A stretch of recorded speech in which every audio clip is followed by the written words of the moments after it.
Il palcoscenico più importante del basket italiano è pronto ad accendere i riflettori. L'Olimpia Milano contro la Reyer Venezia. Ha saltato il classico colpione del derby d'Italia contro la Virtus Bologna. La Serie A si appresta a vivere una finale intensa che prenderà il via all'Unipol Forum. Dobbiamo giocare soprattutto una difesa, dobbiamo essere duri, credere in questo che facciamo in questa preparazione di partita. Loro sono una squadra con tanto talento, però se vogliamo vincere dobbiamo giocare a difesa a un livello altissimo. I ragazzi di coach Spacchi arrivano all'atto finale dopo aver compiuto un autentico capolavoro in semifinale, stromettendo i campioni in carica della Virtus Bologna 3-1.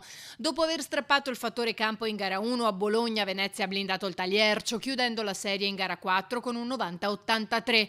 Attenzione al fattore Tagliercio, dove gli Orogranata hanno vinto tutte e 5 le gare disputate. Ogni squadra vuole giocare partite decisive a casa, anche noi. Abbiamo visto come Tagliercio durante i playoff e anche loro contano in questo. Mi preoccupa il talento di loro, forma di gioco, come si fa, mi preoccupa questo, però questo è prima di ogni partita che giochiamo con la nostra squadra, dunque non è una cosa nuova.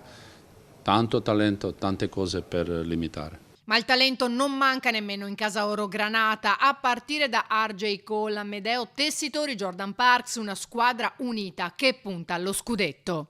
Sappiamo di dover andare a Milano, giocare in trasferta, sarà fondamentale la mentalità e l'attitudine con cui scenderemo in campo, perché appunto giocheremo contro una grande squadra in trasferta.